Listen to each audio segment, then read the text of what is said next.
Welcome to today's discussion on the book 50 Years of Indian Democracy Lessons of Indian Emergency Lessons for Democracy. On behalf of the director of ICG, it gives me great pleasure to welcome all of you for today's function and to welcome Mr. Kumar Ketkar, the chair of today's proceedings, as well as the two discussants, Lakshmi Subramaniam and Professor Gopal Guru. So can I invite you to please come up to the dais? Please come up. The three members on the panel don't really need much of an introduction, but I'll take the liberty of a very brief account of each of their achievements. Shri Kumar Ketkar was a member of Parliament and has been the chief editor of Maharashtra Times and of Lok Satta. But more than that, he's known to all of us not by the official positions he held, but by the fact that he's a public intellectual. He speaks his mind. He writes on important issues of public controversy, and has in many ways impacted the public discourse. So we are delighted on behalf of the Centre to have him take the trouble of coming down all the way from Bombay just today to be with us. I'm also delighted to invite Professor Lakshmi Subramaniam, eminent professor of history from the Calcutta Centre, who has now moved to Goa and has been one of the very important scholars of history, researching not just issues of maritime history. You must have heard her work and her presentation at the Madai book launch. But she has been very active in contributing to both academic work and public debates in Goa. So thank you, Lakshmi, and welcome. She's and finally, my dear friend, Professor Gopal Guru. How do I describe him? In one line. Incomparable. I did it. He's been the editor of the Economic and Political Weekly. He's been a professor at the Jawaharlal Nehru University. He's been in the forefront of some of the most challenging propositions in our public debate. And to his great credit, he's a good friend of mine. So let's begin. We have now entered the 50th anniversary of the Indian emergency. It's a long enough time for us to be able to stand back from that dark period of Indian history, Indian contemporary history, and to look at it critically. It's been a long enough time to be able to position ourselves away from the immediate emotional, moral, political positions that we took during that dark period, and to try and understand why it happened. So when I was asked by Orient Black Swan to put together a book, I was asked about 18 months, maybe 20 months ago, to put together a book that would commemorate the emergency as part of their landmark series. I found it difficult to give an immediate yes. Lots has been written about the emergency. The emergency has, in a sense, seared our conscience. There are books about sterilization campaign. There are books about the demolition. There are books about arbitrary arrest.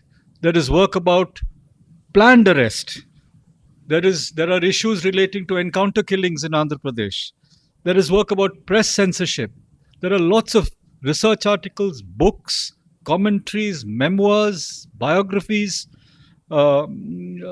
reports, the Shah Commission report, and all this one had to process before I could respond to the invitation by Orient Black Swan.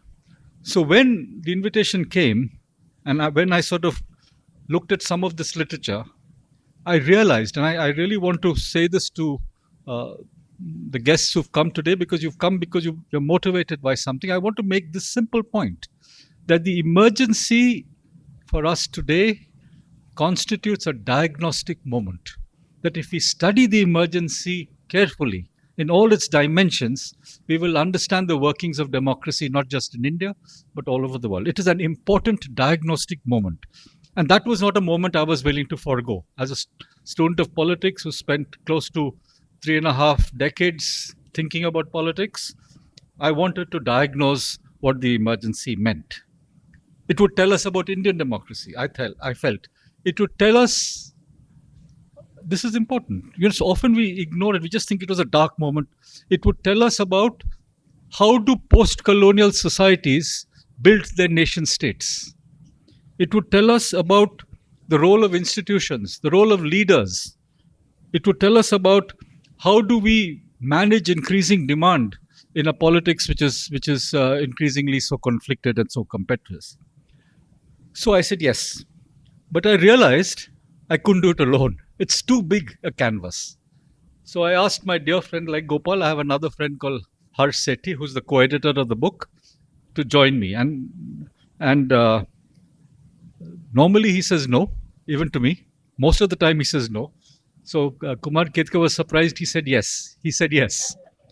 And Kumar Ketkar said, how did he say yes? On the phone he said to me 3 days ago, how did Harsh Sethi join you? Because Harsh Sethi's deliberately adopted a position of being a recluse. But so he agreed to be my co-editor. And then we had to sit about the task of identifying themes and identifying thematics. Now, as I said to you a little earlier, lots has been written about the emergency, about its excesses, about its atrocities, about its pliant bureaucracy, about its pliant press, about the judges that were caving in. Lots has been written. So we didn't want to do more of the same. That is already there. We wanted to be able to stand back, say something different, which would both build on what has been said, but also offer new perspectives. We wanted to answer the simple question, why did it happen? We knew what happened. Lots has been written about what happened, but why did it happen? So we put together a group of contributors, Professor Varun Sani being one of them, and we, to our absolute delight, invited very senior scholars from across the country and the world, and they said yes. Perhaps we are the generation, like the earlier generation of the freedom struggle, we are the generation of the emergency. The emergency had an emotional impact on all of us. We were growing up. We became political because of the emergency. I can see many of the activists in this room who became political in that period. We became political because of the emergency. So they said yes. And over 16 or 18 months, through continuous back and forth, revising, I have to now speak with two hats, both as editor and as author. So I'm going to first speak as editor. So back and forth, we were able to finesse the drafts that were sent to us, that were revised and resent to us, that were further revised and resent to us. And at the end of the day, you have this book. Some of you have bought it. As editor, I can only speak for my substantive contributions, but also in terms of the organizing of the book. So how is the book organized? What is the organizing principle of this book that makes it different from some of the earlier writings on the emergency? I would say there are 4 clusters. If you organize the 16 articles in the book, you would put them into 4 groups, 4 clusters. The first cluster, which is really the introduction, looks at how to position the emergency. This is important for us to do, otherwise it just becomes an emotional moment. Films are made, etc. How to position the emergency in both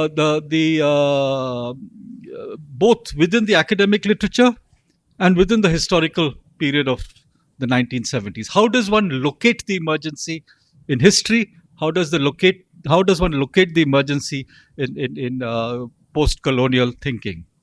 So the first cluster of ideas you will find in the book relates to how to position the emergency, how to contextualize it in terms of its event. The second cluster of ideas, and this is the bulk of uh, the chapters in the book, expand and take forward the existing understanding of the emergency. So there is a chapter on the at that time it used to be called MISA and Defense of India rules. Now it is called UAPA. So the chapter looking at only the coercive rules of the Indian state. Then there is a chapter again looking at law, which looks at the infamous ADM Jabalpur case, on the basis of which the Supreme Court of India reached its lowest point when it said that the habeas corpus, the writ of habeas corpus, is not available to people who are arrested. In fact, it is on record when this was being discussed that the then Attorney General of India, Nirande, was asked, including by Justice Khanna, was asked that if a man is killed, does he have no recourse to the courts? And he said no. Under an emergency, he cannot approach the courts. This was the darkest period and the lowest period in which our constitutional republic went, where you could be killed and you couldn't go to the court for relief. So the second cluster looks at the coercive laws, MISA, DIR, looks at the ADM Jabalpur case, looks at the Shah Commission report, a detailed analysis of only the Shah Commission report. What does it say? Was it good? Did it function well? Was its procedures fine? And looks at, very significantly, the issue of encounter killings. Because the important cases were being fought in the Andhra Pradesh courts of people who were picked up and killed. And in fact, the contribution is by the daughter of the lawyer Kanibiran, who actually fought these cases, very courageous. He went to the courts and he fought from those people who were picked up, and a lot of that is recorded in the. So the second cluster of articles are expanding the conventional debate.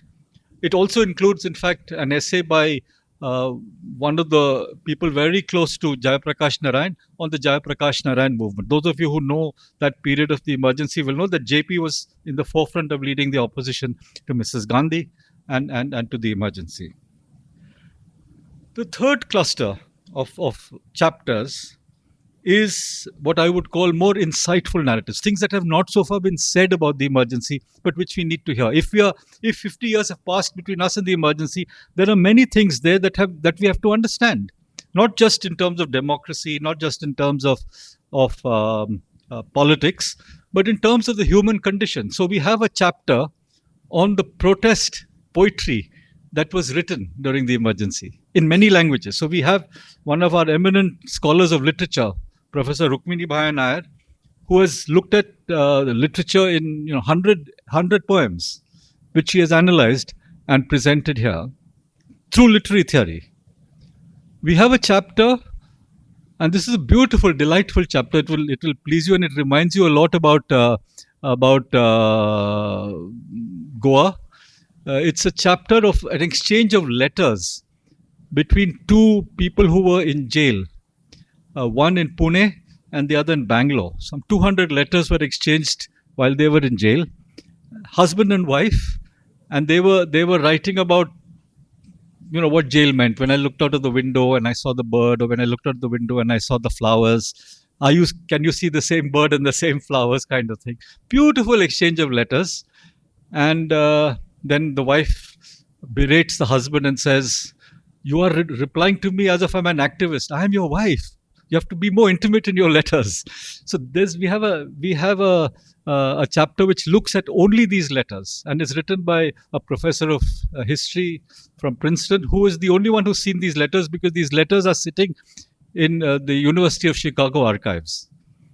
So it's basically, even though he's brought out a book on the emergency, from that book we've asked him to develop the exchange of letters. So we have a chapter on letters. The next contribution in that third cluster, which is in the insightful, is to look at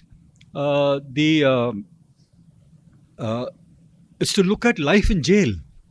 You see, those of us who are outside jail, we think citizenship ends when the jail door ends. After that, you throw them in and forget about them. But they're citizens. They have the same rights in jail that they have outside jail. But what is the treatment in jail? Every jail in India is overflowing. So we wanted a reflection on what is the experience in jail. And we managed to get somebody who'd spent time in jail, who writes with deep, who has a literary flair, and who writes. He's actually written a 900-page experience in jail. Mohammad Farooqi, he has given us a chapter.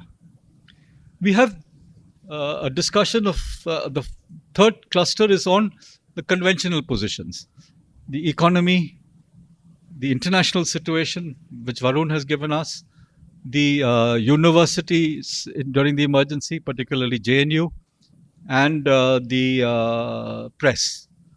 These are conventional, written with new light, new perspectives 50 years on, and they add to the existing literature. And the final group is where Gopal and I belong.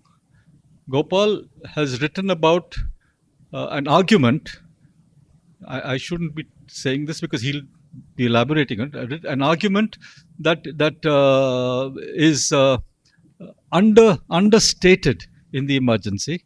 An argument about maybe the emergency was not only denial of civil liberties, it is also an extension of civil liberties. Now that sounds very paradoxical. How can a period of suspension of civil liberties contribute to the growth of power and freedom?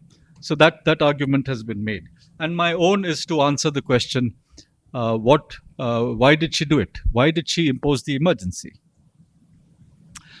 Okay, I'm coming to the end of my editorial hat. So let me just say, so in our introduction, we found that there are 5 frames with which to understand the emergency. The first frame is a framework which actually was growing in importance in the 1960s, but ignored in India because we were within a leftist understanding of post-colonial societies. It was an argument first framed by somebody called Samuel Huntington, who you all now know as Clash of Civilizations and all. But in the 60s, he wrote a book called Political Order in Changing Societies. And the argument in the book is very simple. When societies come out of colonialism and they begin to develop their state structures, right, they must not yet go into democracy because their state structures must be strong enough to handle the increasing demand. If the institutions are weak, then the demand will overwhelm them. Maybe that is what was happening during the emergency. The second is a Marxist framework, which looks at emergency as nothing unusual. It was there. The victims of the class rule suffered before the emergency, continue to suffer. So there's no difference between Indira Gandhi and Jawaharlal Nehru. This is arguments made by Ranajit Guha, Andre Gunder Frank, etc. The third argument, I'm sounding like a class teacher, but I just want to put together a vast amount of literature so that you can actually catch it. The third argument is an argument that, because Article 352 was there in the Constitution, it gave an incentive to potential tyrants to use it. The imposition of emergency was based on Article 352. 352 was retained in the Constitution. 352 was retained in the Constitution because the Constitution Assembly, the people who were part of the Constituent Assembly, felt that India would fall apart if you didn't have such a provision. They had just experienced partition. They were worried India was going to fall apart.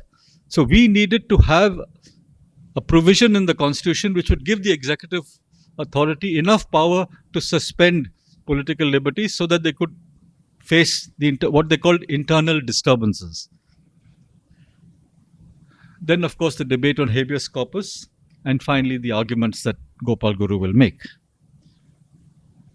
Now, this is the end of my editor's hat, and let me briefly say something about my as an author. When I chose to write my own chapter, I really am speaking too long. When I chose to write my own chapter, I asked 3 questions. Why did she impose emergency? What happened during the emergency? Why did she lift the emergency? It's very simple. When you look at the literature, there are just 3, to understand the emergency, there are just 3 questions you must ask and be able to answer. Why did she impose it? What happened? Why did she lift it? Lots of the literature that I've referred to answers the second question: what happened? Press freedom, censorship, etc., etc. Very few, some do answer the first question: why did she do it? And some answer the third question: why did she lift it? Now, if you ask the first question and the second question separately, you'll give different answers. Why did she impose it? Or because of the Allahabad High Court case, or because the Supreme Court, or because the JP's movement, etc. You'll give a series of answers, but that will not help you understand why did she lift it. Because now she had the emergency. No, there was no opposition. She had no reason to lift it. So why did she lift it? So if you ask this first question and the third question together, your answer becomes, you can't give the old answers. You have to answer something differently, which is what I've tried to do in the book. I don't know if I have time to argue my position. So I've basically said she imposed the emergency because to understand her imposition of the emergency, we must create what is called a decision frame. We must, all political leaders, all of us, not just political leaders, every one of us takes decisions based on a decision frame. And that decision frame has certain elements in it. Those elements can come from your childhood, from your religion, from your caste, from your community, from your nationality. They all go into the decision frame. So when you see India winning a tennis match, you say, hey, whatever. You know that there are aspects of the decision frame which provoke the positions you take. Now, when the person who's taking those positions is the prime minister of a country, then the decision frame becomes very important. We have to understand the elements of the decision frame. Why is it so important that this decision, because the decision that the prime minister takes has impacts on people's lives, especially in India. You see this now in America, you see this in France, you see this in... So we have to go into the decision frame of the important thing. And I've gone into the decision frame. There are many factors. We'll answer that in Q&A. So I've constructed the decision frame of the Prime Minister. I've said there are 5 elements of external. For example, the foreign hand, which Varun has discussed, the economic crisis, the hostile geopolitics, the political protests, the fact that within her own party she was being betrayed. There were many elements that she had to think about what to do. These fellows are letting me down. My friends are letting me down. America sending the American Navy into the Bay of Bengal, so on and so on. And then there are 5 elements which are internal: her psychology, her courage, her loneliness, her anxiety, etc. And I've put them all together to try and explain why she took the emergency and why did she lift it. I could give you the full answer now, but let's keep the suspense. So I'll now invite Lakshmi to... Let me first of all congratulate the editor and contributors to this very significant volume.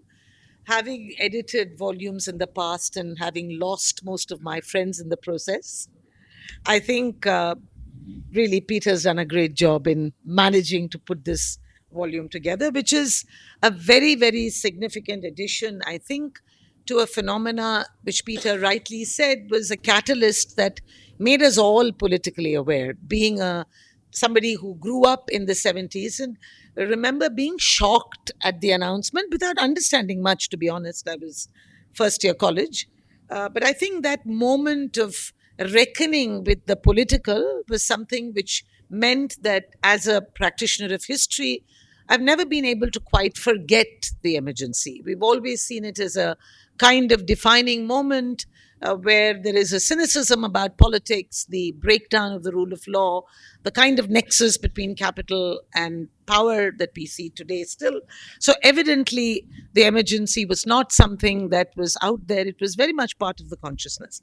So I think the fact that he's been able to put together this extremely important volume that really takes up the emergency, why it was imposed, and what the emergency did or did not to distort the democratic apparatus, inflect our experience, and leave us with a collective apathy, I think, to the rule of law, to a certain cynicism about politics, I think is very, very important and well made. So, first of all, let me say I really enjoyed reading the book. The various chapters are very diverse. They are about law, legal modifications, they are about resistance. There is a little bit about economics, not as much as one would have wanted, a lot on actual experience and lives. So, all of this makes this book really kind of quite compelling. Now, for this discussion, let me sort of confine my comments to some questions that came to me and are addressed in part by the book, but about which I'd like to hear a little bit more because I've both the contributors, I've Gopal and Peter, so I'm sure that this is going to be an interesting conversation. Now, we start, of course, with the premise, and I think other writings on the emergency have made this, that the emergency perhaps embodied some of the inherent weaknesses of India's democratic experiment as a young nation, hardly 30 years old in 1977, and that maybe these limits made it difficult to realize a mature democracy. Now, it's also possible, and something that Ambedkar had said this long before, that democracy was probably a top down dressing on Indian soil, which is essentially undemocratic. So, freedom and unfreedom, as Gopal argues very persuasively in the chapter, is something that we need to remember. Maybe this is also manifest in the way in which the press capitulated, the judiciary capitulated, and we have to keep asking ourselves the question, what made capitulation so easy? Was it just fear? Was it apathy? Were we predisposed to accepting authoritarianism? I think are questions that we still grapple with. So it's not something that was only in the 70s. I think that these are questions in a very different context that we are still thinking about. Now, from this set of questions, I'm, of course, as a historian who looks back, but looks very much at history as an exercise in the present, thinking about future tendencies, I'm left with a larger question, which is, how do we understand the present moment? Why has there been then an endorsement of anti-democratic tendencies that have become even more virulent in the last couple of decades? And why, despite the scrapping of a lot of legal amendments and redressing it with some Sanskrit terminology, we continue to live in a state of relative unfreedom? So why is it that universities and institutions have caved in? Why is it that as a people, do we not have the appetite for overturning majority opinions? Do we not have the appetite for thinking about essentially anti-democratic tendencies? And should we put the blame entirely on that declared emergency that grew, if Gyan Prakash is to be believed, organically out of India's tradition? So I think it's a question that has continued to sort of torment me, and I'd like to table this at the very outset, that what constitutes then the difference between a declared emergency, and we know why Mrs. Gandhi imposed it and why she lifted it, and an undeclared emergency, and what is the rationale behind this? Why is it that a seemingly strong state that is overseeing better days economically feels the need to drum up repression against shadowy threats? Why is it that we still talk about a new authoritarian normal? And do we then see it as more lethal? Is it more subtle and therefore more dangerous?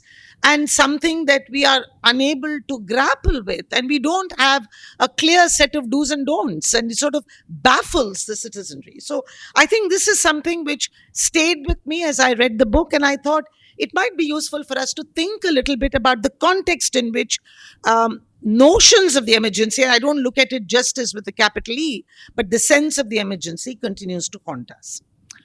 Now, I had a second idea that when I read it, and this was the resistance to the emergency, which, as Peter just mentioned, with poetry, song, a little bit of cartoon, forms an important segment in this collected volume. Now, we have excellent contributions.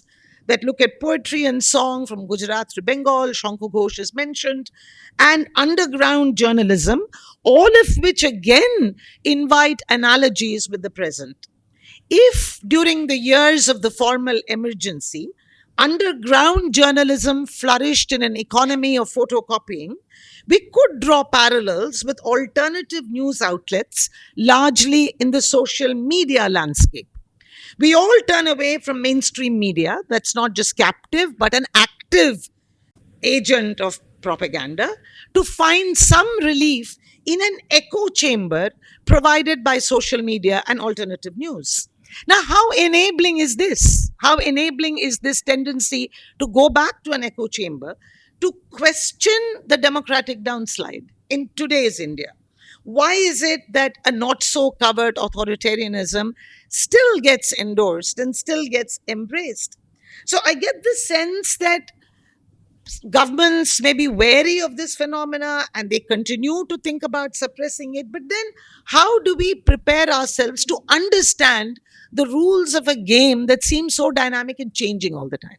So, that's something I thought we could ask. What are the lessons from a historical perspective on the emergency that the book does, and what is the more immediate imperative? And here I thought Gopal Guru's contribution was really innovative and striking. I mean, I hadn't come across this particular perspective before, so that it really sort of caught my imagination. Now, he provocatively argues, actually, whether the loss of freedom that we all talked about, that we all felt emotionally, not at 19, I didn't quite know to make sense of it, was experienced uniformly in India, and what it really meant for the Dalit. Did the Dalit experience the lack of freedom in the same way that middle class elite activists did? He provocatively argues that the middle class arguments for freedom were actually limited. They were quite arbitrary and did not have traction with the political sensibility of the Dalit groups, for whom the state was the premise of freedom and not civil society. And I think this is a very, very important contribution that really has to be parsed and made available, because we have to understand why fellow citizens even today cannot form a compact. Why is it that ideas of the state have such different inflections for one another? And in this particular continued sort of difference of understanding, what role has globalization played in this sort of ecosystem? Now, there's one, I thought, a sort of gap in the volume, and that is to do with capital and politics. I mean, I know that there is a very important article on the economic background of the various pressures that the government faced before the emergency actually came to be.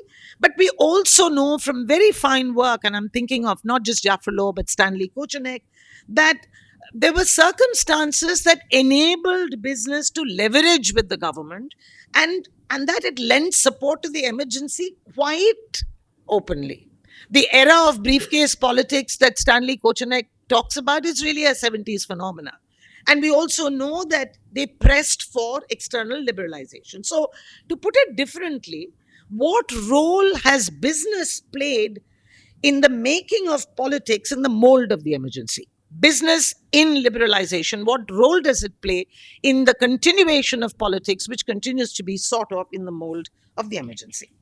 Now, another final comment, and I'll stop here, is, and it's an open invitation for all of us to think about the potential that the book has for generating more research on the emergency. I know we have important writings with the Emergency Chronicles, we've got a number of sort of observations, but I feel, and I was sort of looking at, putting my thoughts together. I was looking at an interview, I think it was 2024, by Christopher Jafferlot, that the emergency has not been studied adequately in university departments.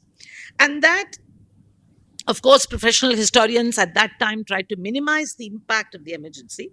But I was just wondering, can a book like this really bring back some institutional redress in thinking about the emergency and doing it carefully, because it's a project that the ruling government would be very happy, rather cynically, to endorse. So that brings me to the larger question of how then does it How do we do it? How do we think about, you mentioned that the jail diaries are sitting in Chicago. What kind of archives do we actually have to make this an academically legit subject for university departments to take over? So I think that's something which I was struck by. And also, maybe to plot this whole phenomena within a larger global milieu, when you can have tendencies converging as we see now. So, can we in fact see the hand that we talk about when we look at Mrs. Gandhi? Is a very good chapter.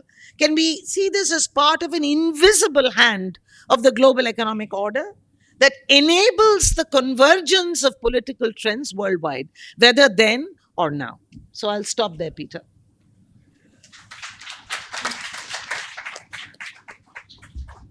Thank you, Lakshmi. Now we'll have Gopal Guru.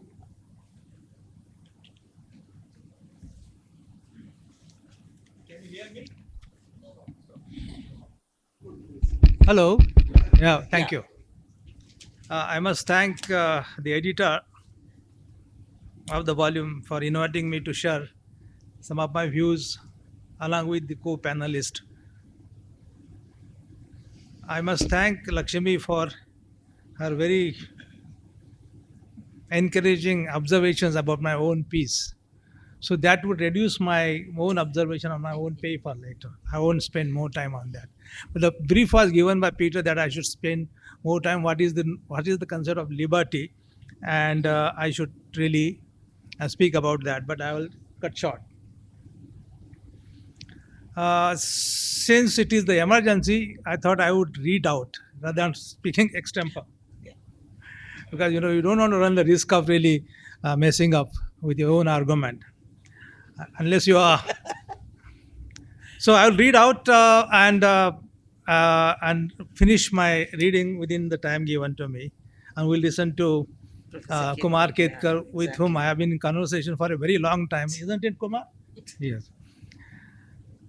Peter offers the most nuanced and sorry, I had to make a declaration that I am so fascinated by Peter's own essay, so I'll be skewed in making my observations on one paper and not on other papers. So sorry, my love for you, there's a weakness for you. Um, Peter offers the most nuanced understanding, which, in my opinion, elevates the discourse on emergency from its rhetorical meaning, dark age, which is politically correct, to meaning that is theoretically informed and analytically robust. But you require theory to escape all this rhetorical bashing of emergency. Like Habermas did it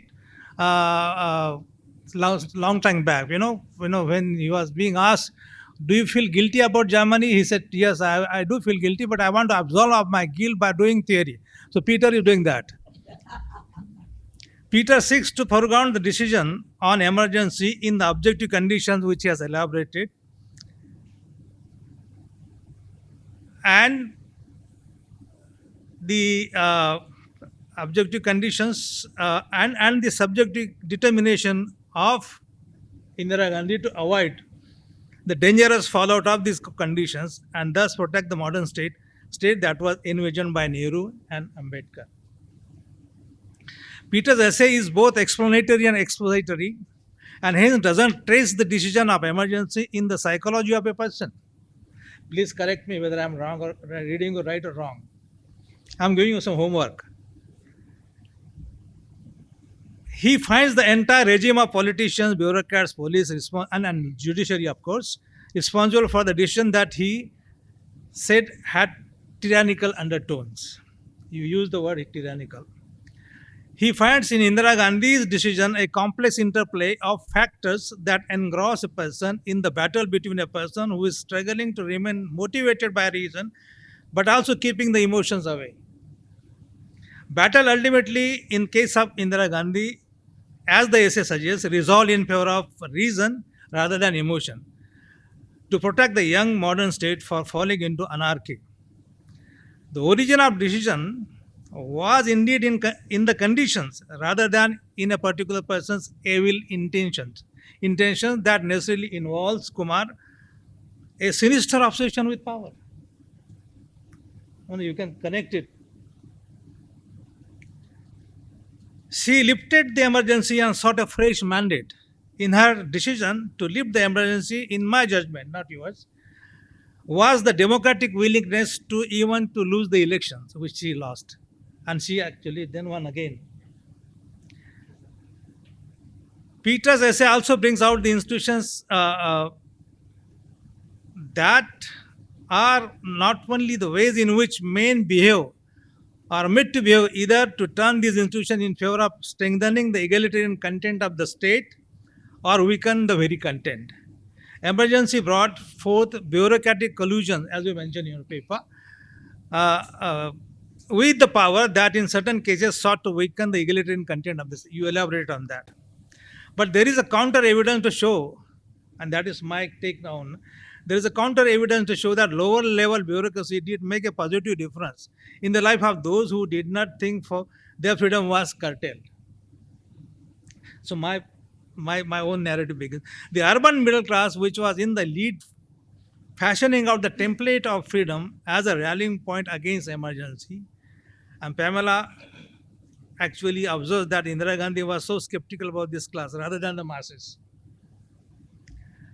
This template, however, stood on the assumption that in India, in 1975, had already become an open society in which individuals have severed their links with their particular parochial bent of mind and were constitutionally empowered to protect their freedom primarily against the excesses of the state. The middle class, for protecting its freedom, does not have to confront the state. This is my argument now. Except civil society activists like Kanabiran. And this is this Kalpana covers this very well in her own essay. The middle class doesn't have to confront the state on an everyday basis, and hence the state of exception. It is rather ironic that the middle class for the middle class, emergency had given them a very unique chance to become an individual, a self-conscious moral agent to equate individual liberty with freedom as a general good. That's the point. They suggested that their fight against emergency was the fight to protect democracy. Most of the essays in this volume confirm this view. In normal times that exist outside the imminent time of emergency, these middle class members do live amongst the people, but hold these people in utter contempt. Normally, the middle class is indifferent to the question of general freedom. In fact, they on occasions hold contemptuous attitude towards Dalit when they come to Chaitya Bhumi, and how they are taken. Kumar knows it. So, all these moral menace coming to Mumbai in lakhs, so they are making our life miserable. So that's the attitude of the middle class to the Dalits come to Chaitya Bhumi on 6th of December. The anti-democratic impulse, thus, is the reference point that is used for the self-definition of the middle class. Those from the right-wing parties who got mobilized with the left parties could successfully hide their castious and patriarchal self in the collective mobilization.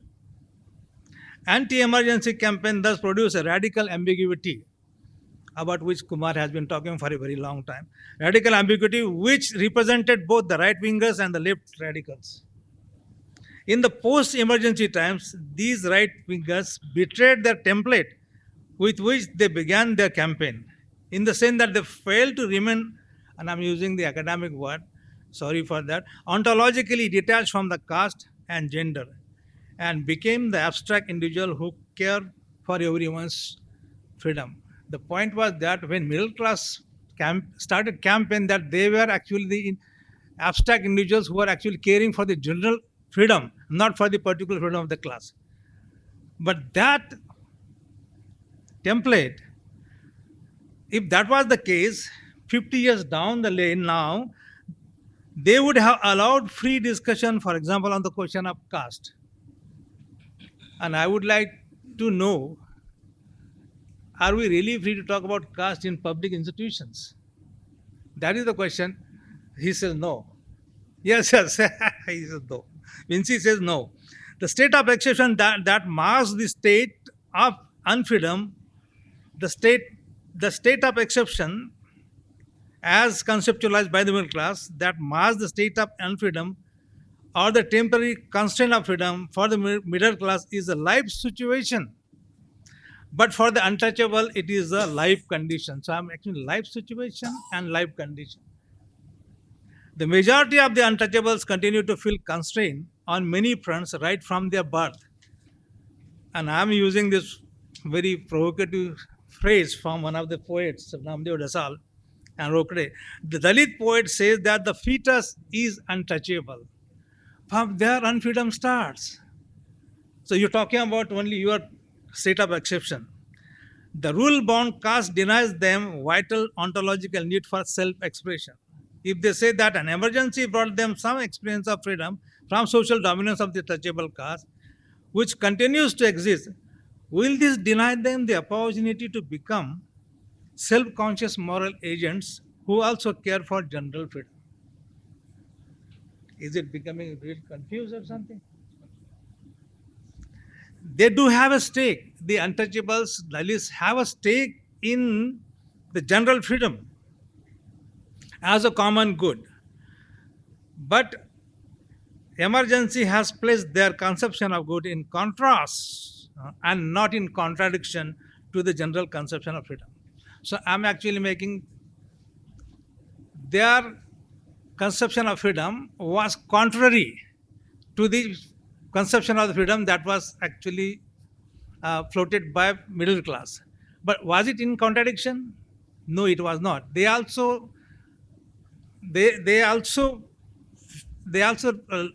hope for general. They also want to enjoy the general freedom as the general good.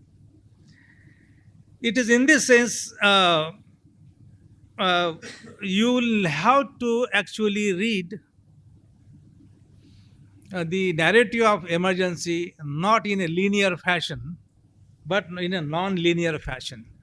That is to say, there is a counter narrative to emergency. It's not one narrative. Now,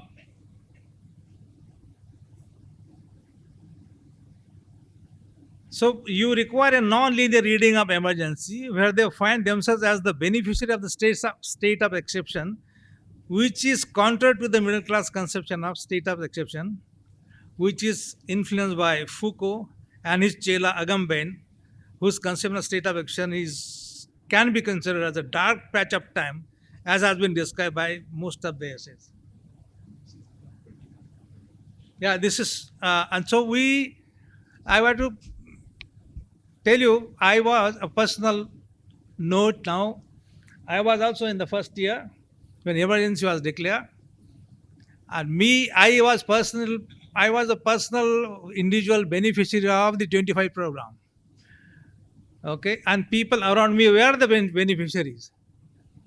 The musical instruments that were pawned to Saukar were freed. And they were dancing in the street. The emergency did them wonders. So they could actually free themselves from the clutches of this, from the Saukars and the landlords. And I must tell you that lower level bureaucracy was actually following these 25 programs very, very faithfully during that time. And there are cases where you find those people who are actually working in favor of social justice were punished by the rich people. So I think there are two situations here. One, bureaucracy from the top is in collision with this state exercising power to create to commit excesses against people. At the lower level, you find bureaucracy actually carrying out the 25 programs of the government led by Indira Gandhi. Now, you can say that these people really lack a very, very universal sense of emancipation, freedom. But I think, and I made this comment about JP, JP was vaguely right. That's the point I'm making there. He was vaguely right, but precisely wrong. He was precisely wrong because he was rushing to the universal, forgetting the particular. And so I think this is the problem that the book has to actually address. I will stop here. Thank you. Yeah.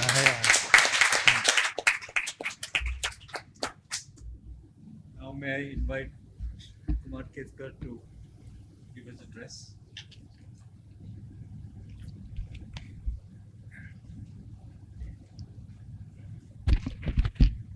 Well, all three of them have raised some philosophical as well as political points.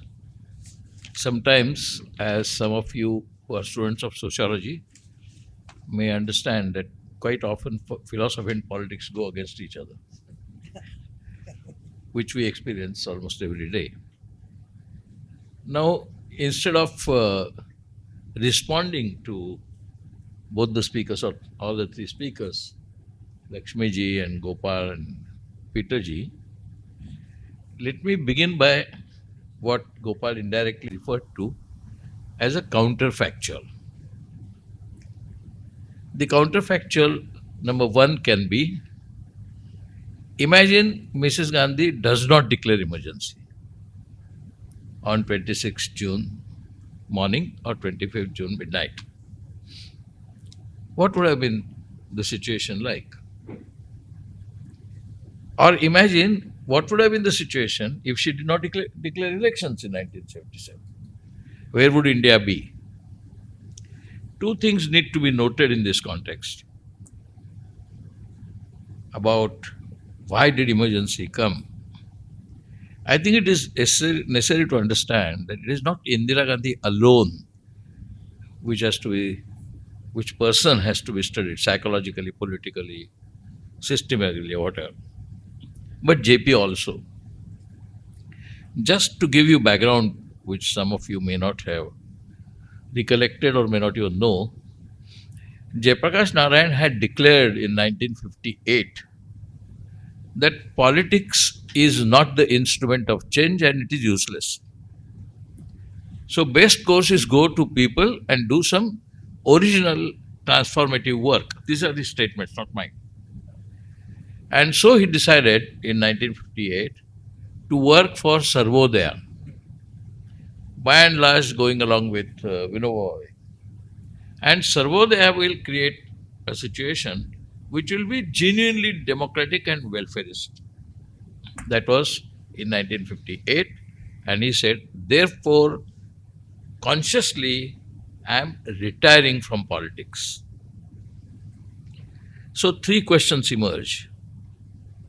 Why in 1968 he suddenly thought that politics is important?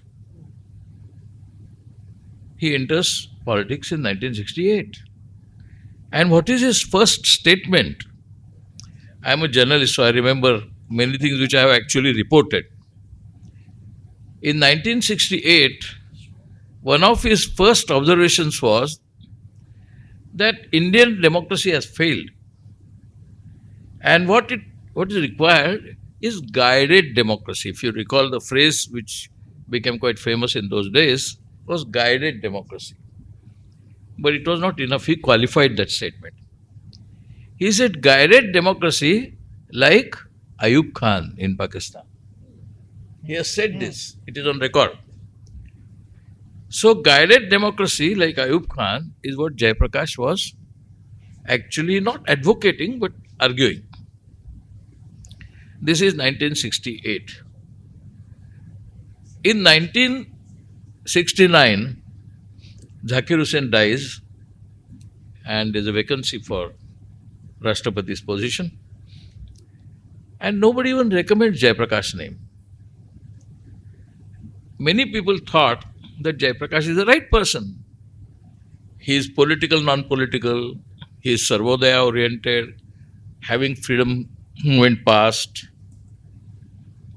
So perfect candidate for Rashtrapati.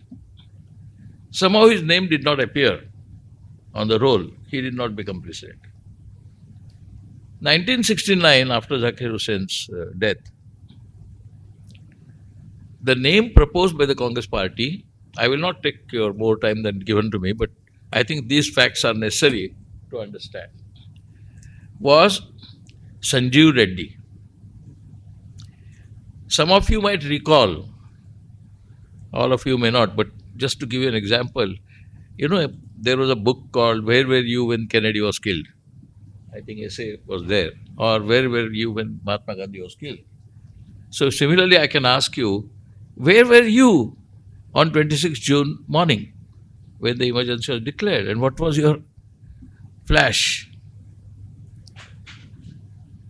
Now, the question is, why this question I asked, is 1969, Congress got split on the issue of Sanjeev Reddy's, one of the issues, not only one, Sanjeev Reddy's choice as a Congress candidate for Rashtrapati, which was endorsed by even Indira Gandhi. And yet, it's a secret ballot. And yet, when the elections came very close, she announced, and which all the Democrats should accept, she announced that there is no party whip to vote only for your party's candidate. You can vote anybody you want. And V.V. Giri, who had stood as an independent, not as a Congress candidate, so obviously he was fighting against Sanjeev Reddy, and vote by conscience. Vote by conscience clearly meant, in the subtle language of politics, that you need not vote for Sanjeev Reddy. You can vote for V.V. Giri. And try to recall 1969. Large number of congressmen voted for V.V. Giri. But just to mention, entire Maharashtra Assembly voted for Sanjeev Reddy except two, Tulsidas Jadhav and R.K. Khadilkar. Except these two, everybody voted for Sanjeev Reddy.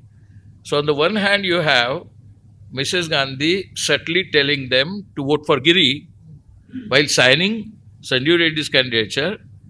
Congressmen are voting Sanjeev Reddy according to the party discipline, though party whip is not there.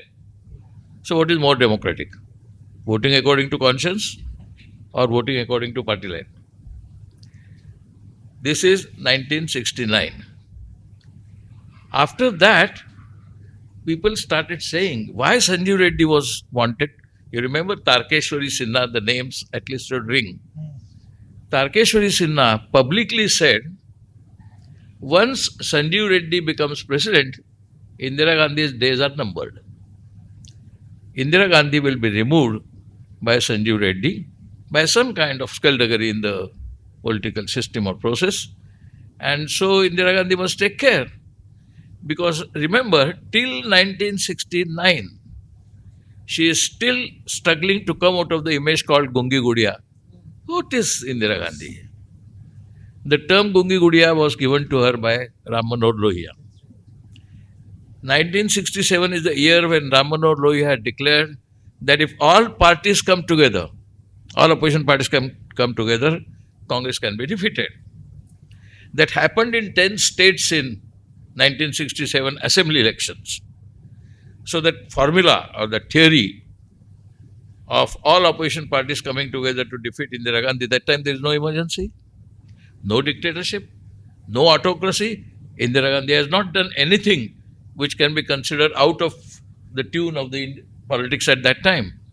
And yet, Ram Manohar Lohia was clear and everybody joined the game, including BJP and RSS, that time Johnson. Comes 1969 party split, and after party split, the Grand Alliance is formed. After the party split, the Organization Congress or Syndicate Congress as it was known, Syndicate Congress, Jansangh, Socialists and Party Swatantra. Don't underestimate Swatantra. Swatantra was the second largest party in parliament in 1967, not Jansangh. And yet, these four parties, ideologically, where are they? Swatantra was a right-wing but secular. They were Gandhian, Rajgopalachari. Socialists were anti-communal and totally against right and anti-capitalism. Syndicate Congress was protecting Congress tradition and yet associating with Jansangh. So Jansangh, Swatantra, Syndicate and Socialist ideologically poles apart but came together for only one agenda called Throughout Indira Gandhi, which was also the agenda of Tarkeshwari Sinha and others. Grand Alliance is formed. Party split. Indira Gandhi is heading a relatively minority government. She had, I think, something like 150 seats in her bag in Parliament. So the demand began, hold election, you are unpopular, throughout Indira Gandhi, call elections. She waited and waited and waited, and in December 1970, the same year when the neighboring country called East Pakistan, elections were also announced. In 1970 December, our elections are announced, and Indira Gandhi begins her biggest campaign in political history of India at that time. And she says, our campaign is Garibi Hatao. On what slogan? She had removed the princess' rights, all the princess' rights. She had nationalized banks, and she had decided going for land reform. So these three are very radical steps. She said, Garibi Hatao. With bank nationalization, branches will go everywhere. People will get loans. Farmers will get loans. On this background, she declared, Garibi Hatao is my election slogan. At that time, the Grand Alliance slogan was Indira Hatao. So she campaigned and said to the people directly, she held something like huge number of meetings, absolutely huge in those days, with not much of helicopter technology available so easily. And she said, they are saying Indira Hatao, or main keh rahi hu, Garibi Hatao, what do you want? People obviously said, she is yet not a charisma person. She is not a dictator. She has not declared emergency. She is not sure whether she will win 1917 election. She was not sure even Giri will win till the actual results came. So in 71, she plunged in darkness for the election. And what happened? She won 3/4 majority in Parliament on Garibi Hatao slogan. And Grand Alliance lost. There was one institution, I think it is still there, called Indian Institute of Public Opinion. They carried detailed survey. Today, opinion poll has become a routine, and fake opinion polls are more popular now. So, opinion polls at that time were conducted by Indian Institute of Public Opinion, and they said 4 parties together count the votes. Jansangh has so many votes, Swatantra has so many votes, Socialists have so many votes, Syndicate Congress is half the Congress vote. So together these 4 parties of Grand Alliance will get comfortably 52% vote. And Indira Gandhi, split party, not even having adequate candidates to fight on a slogan of Garibi Hatao, so she will lose. Uniform, all newspapers. If you recall, there was a column in Hindustan Times by B.G. Varghese and Frank Moraes called Myth and Reality. Myth is Indira Gandhi popular and she is getting votes because of Garibi Hatao. Reality, she will be losing because the 4 parties are together. Grand Alliance lost so miserably that Indira Hatao campaign flopped. That was only in March 1971. Same day almost, same day, same week, began the agitation in East Bengal against Pakistan. They wanted, that time they did not want independent Bangladesh. They wanted to just fight for Bengali language and Bengali rights. Slowly it turned into a full-scale Bengali demand for independent state. Many people mistake that Indira Gandhi won 1971 because of Bangladesh. No. Bangladesh's war was fought in December 1971, not March. December 1971, Indira Gandhi wins. Again, huge support across India with Vajpayee calling her Durga. And that changed the mood across the world. Remember, this world is important. World is important. London Economist had a cover story. India emerges with new Empress of India, Indira Gandhi. So much glow to her charisma began after the war in Bangladesh. JP, not yet completely clear where he was, though he was initially supporting Bangladesh liberation also. But 1972, assembly elections take place and she sweeps elections in all assemblies, which she had lost in 1967. So Indira Hatao flopped in 1969 at the time of Giri election. It flopped again in 1971 elections. It flopped again in 1972 assembly elections. So what to do with Indira Hatao campaign? All these frustrated politicians, they required something. So they thought there are two routes to Indira Hatao. One is political, another is judicial. Now when Indira Gandhi won 1971 election, that victory was in March 1971. And that election was irregular. The court verdict comes when? 12th June 1975. And what does it say? That her stage was managed by one clerk called Yashpal Kapoor, who is a state employee, and that is not allowed. And microphones were managed by police. So that is an irregularity in election law. But this simple understanding of election irregularity comes 4.5 years after. 4.5 years are required to understand this simple fact. Okay, granted that she had done irregular practice, but it required 4 years for Jagmohan Lal Sinha to declare that irregularity. Why?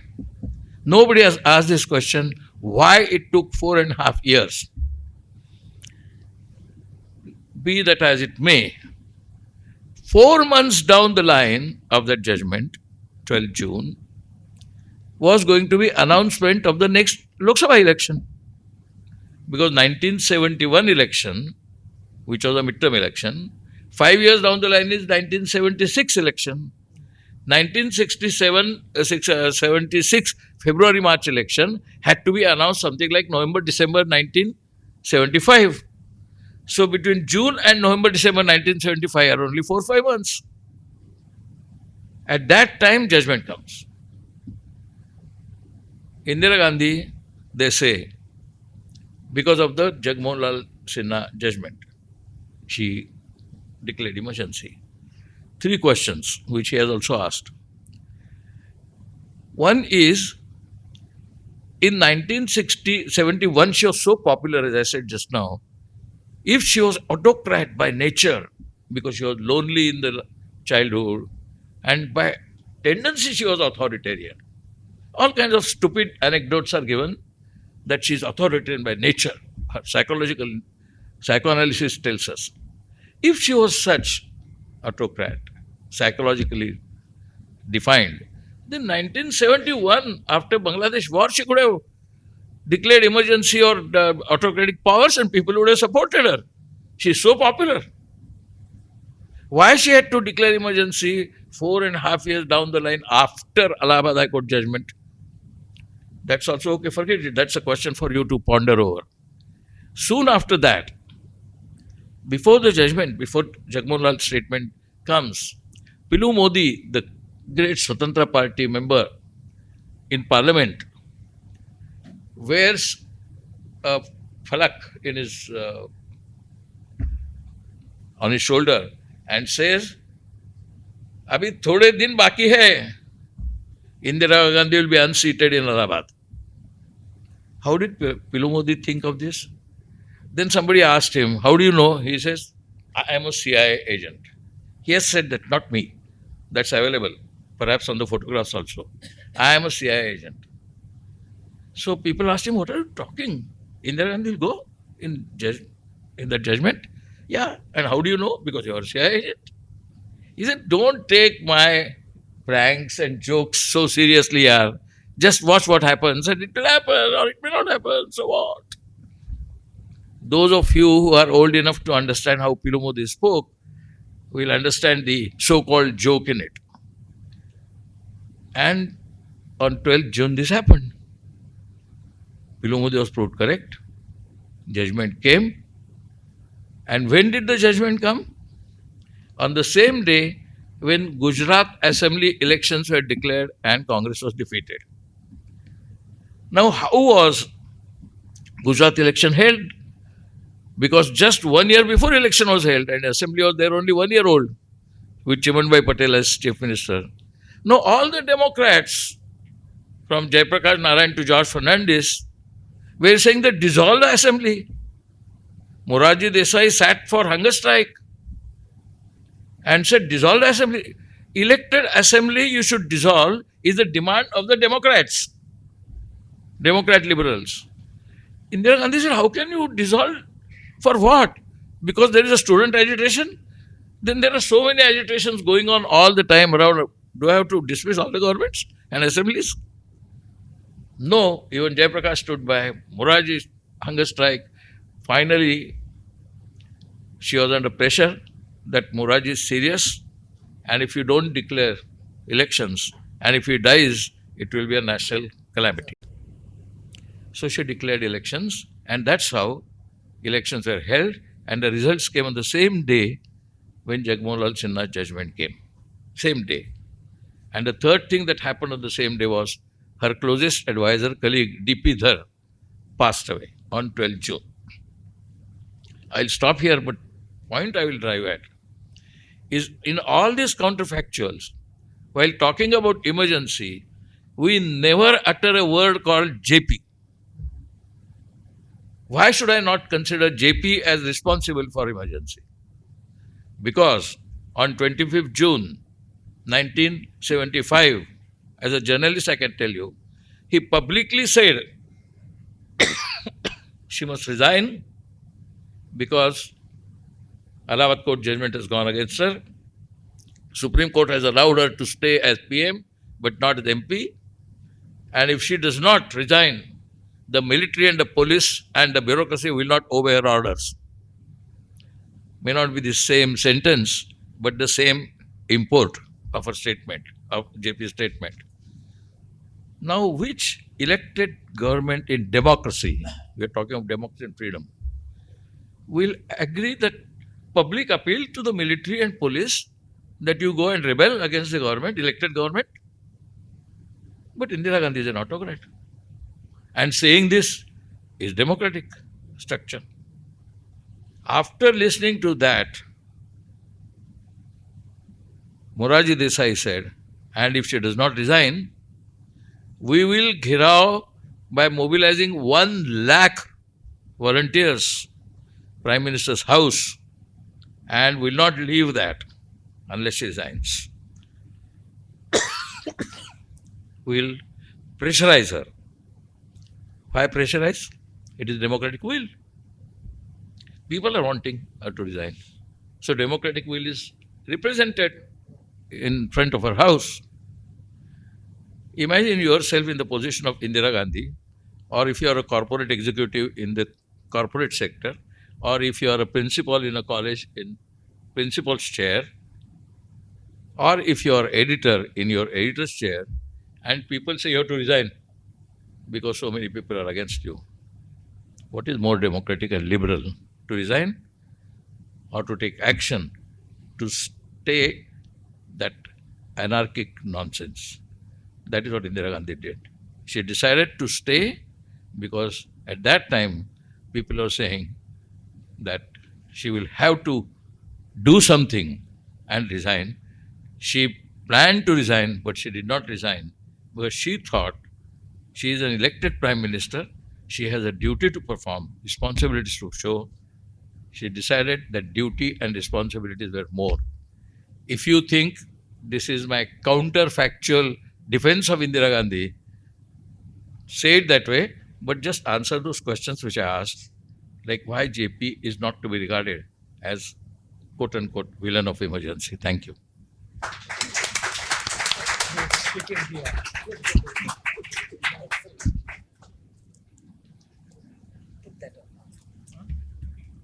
Yeah, Put it just off. put it on. Thank you, Kumarji, for contributing a whole range of very important counterfactuals to the discussion. As you can see from the presentation so far, we've had the intention of the book and the intention of this panel was to open up the period of the emergency to critical scrutiny, and that has already happened. In fact, the challenge that Kumar has placed is already there in the book. We do recognize that we must also look at JP as one of the important elements. In fact, in the book we make the point that this is a point made by P.N. Dhar in his memoirs, that JP wanted Indira Gandhi to show him the same kind of respect that Nehru showed to Gandhi, and she was not willing to give it. So that was part of the basis of his opposition to Indira Gandhi. And yes, we see, it's when we begin to open up this period for critical scrutiny. Take JP's case. I mean, you may not know that the person who looked after Nehru's wife, Kasturba, and Kasturba spent years in sanatoria. Kamla Nehru, Kamla, the person who looked after Kamla for years when she was in tuberculosis sanatoria across was JP's wife. So Indira Gandhi was very close to JP's wife. So for her to be able to throw JP in jail must have been a very difficult exercise. So these are things that we want to open up for discussion. I mean, the first person she goes to after the Belchi incident is JP. She comes back from JP and he gives her after he's mobilized the entire nation to oppose her, he gives her his blessings. So, these are important, what we call not just counterfactuals, but inconvenient facts that require us to now rethink, our understanding of that very important. Let me not for a minute minimize the fact that it was a dark period of Indian history. A lot of people suffered. A lot of innocent people suffered. Friends of ours were picked up. DP Tripathi. The police were looking for DP Tripathi. They picked up Pravi Prakash. That said, he's DP Tripathi. They told him, no, he's not DP Tripathi. It's Pravi. Okay, he's SFI, so just pick him up. So a lot of innocent people were thrown in jail. Jasveer Singh, tortured for 19 months. So there was a dark period, but this helps us ask the critical questions of why must we return to understanding the emergency. Now, we've placed incomplete answers to that question before you. There's much more we can keep talking till the morning comes, but I think it's only fair that we open the discussion, open it to the floor for discussion. So if there's anybody who would like to ask questions, please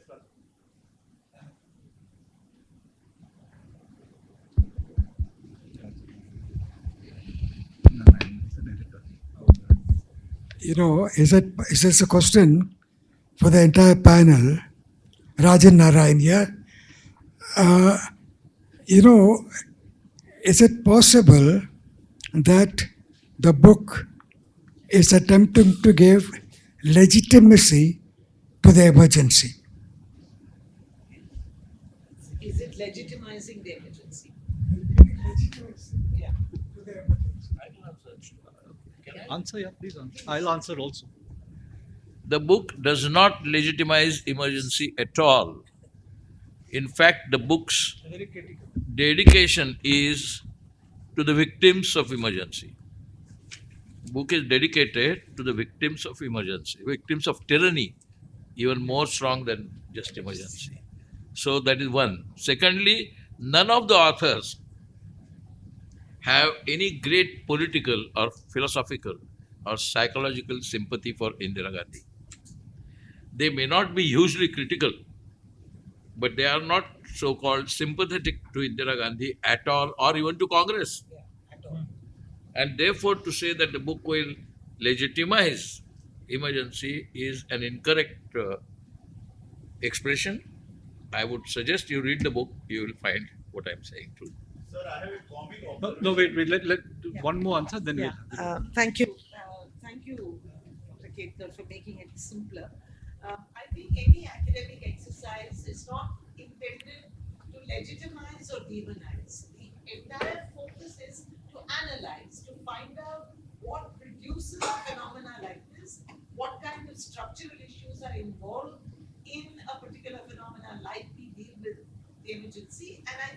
here, then it is important for us also to remember the possibilities that a set of counter questions can problematize. So I don't think in any way there is a legitimization of the emergency or indeed of emergencies. I think there is a general defense of liberties, although as Gopal said, we need to understand liberty and freedom in a more nuanced fashion than we do. Can I ask a question?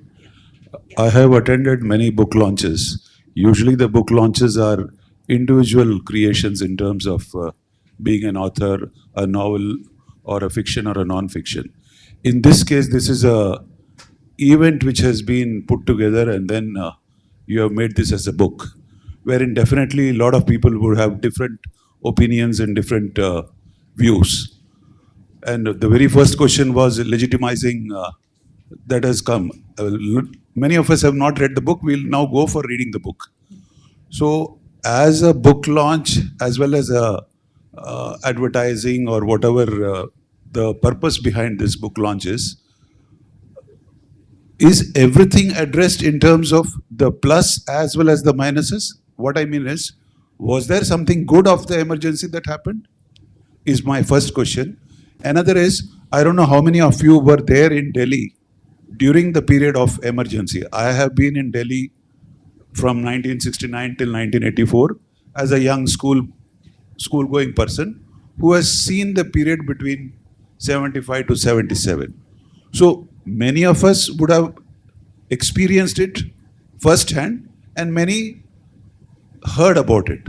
So my question to the panel is, what were some of the good things or nothing good came out of emergency? Kindly elaborate.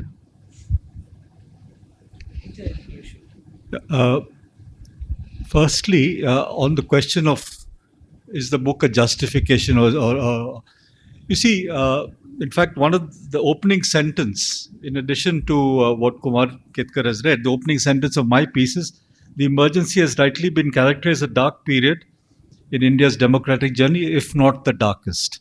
So, the problem with the emergency, as I said in the beginning, is it was a very powerful experience for all of us, for our generation.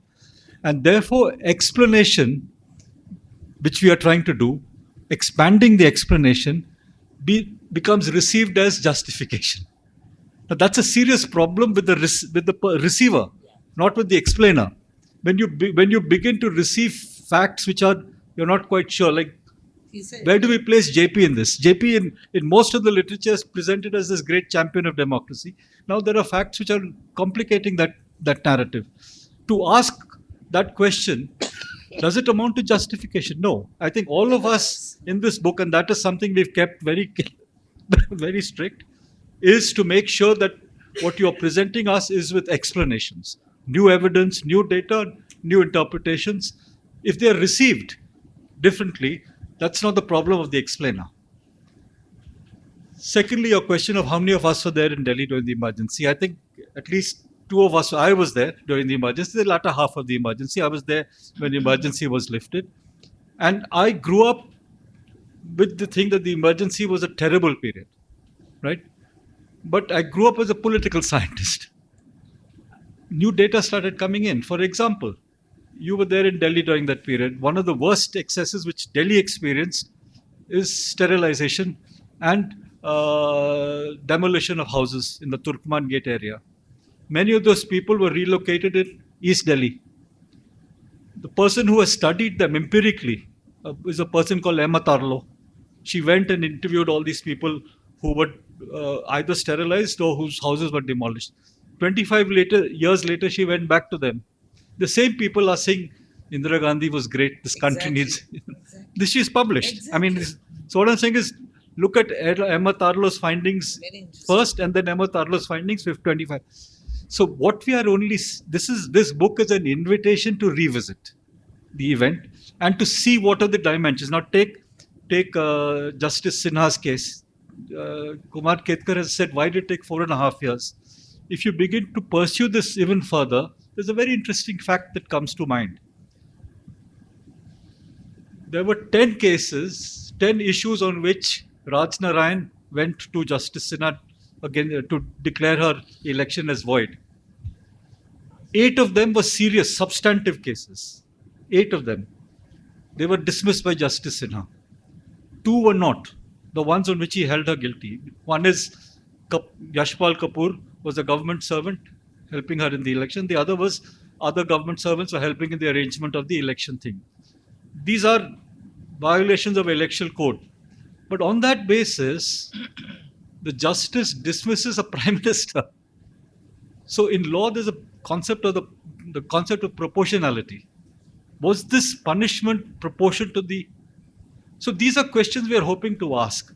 So your question is, was there anything good? At this point of time, Gopal has said that there were aspects of the 20-point program that actually benefited people who were suffering a double oppression, right?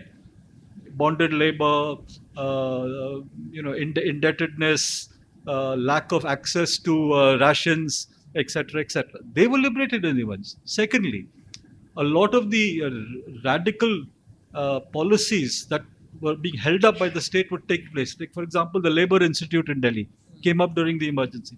So let's open it up. What we did not do in this is your pluses and minuses. We did not do that. We didn't hope at the end of the exercise to say there are 7 positives and 8 negatives. No, that was not our exercise. Yeah. Yeah. This question, Peter, you- I don't know whether you anticipated this emotive question, whether it is justifying emergency or not. But the book is not for giving judgments. no.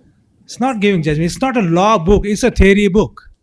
So theory book will always give you arguments that will survive across time and space. They won't die down like polemics will die down.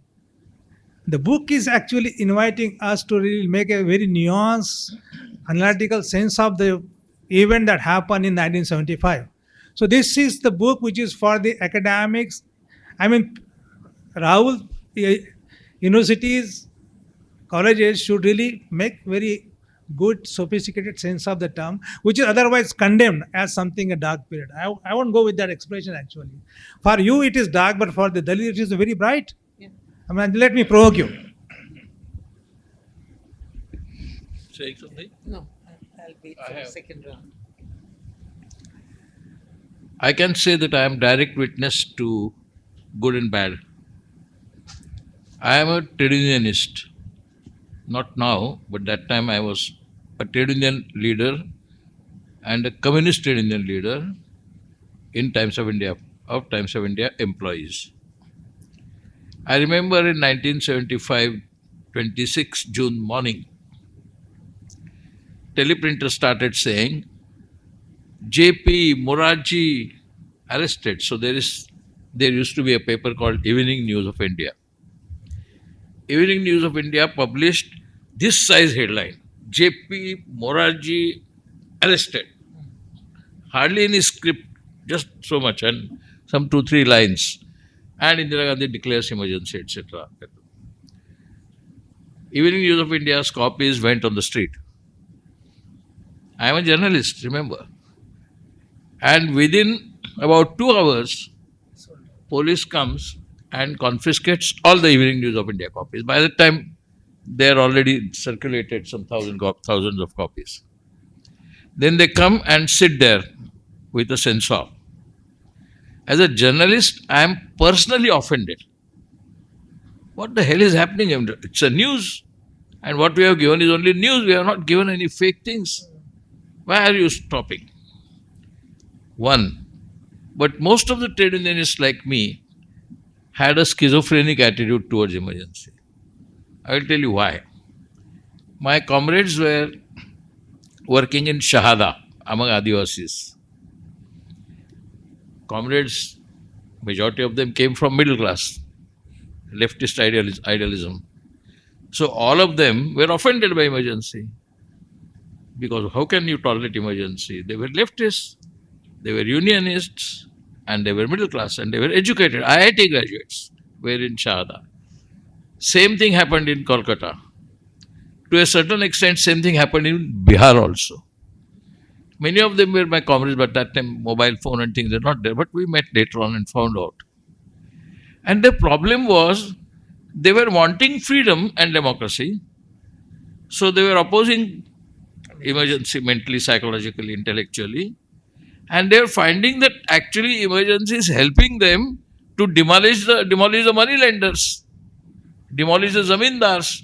In Shahada, several hundred zamindars were demolished, and Adivasis who were suffering under them, their loans for years, they got their utensils, they got their records, and the zamindars were on defensive. So same trade unionist working in Shahada among tribals was opposed to emergency and was using emergency for the benefit of Adivasis. Exactly. Good or bad? Good for whom? Good for bad. Whom and good. Correct.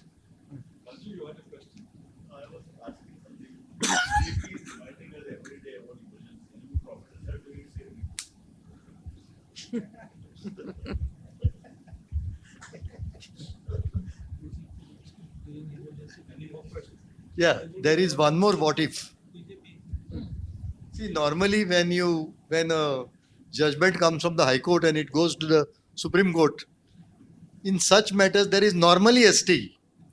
In this case, it was a limited stay. What if the whole judgment was stayed? So another what if comes there. The whole judgment was not stayed. There was a limited stay.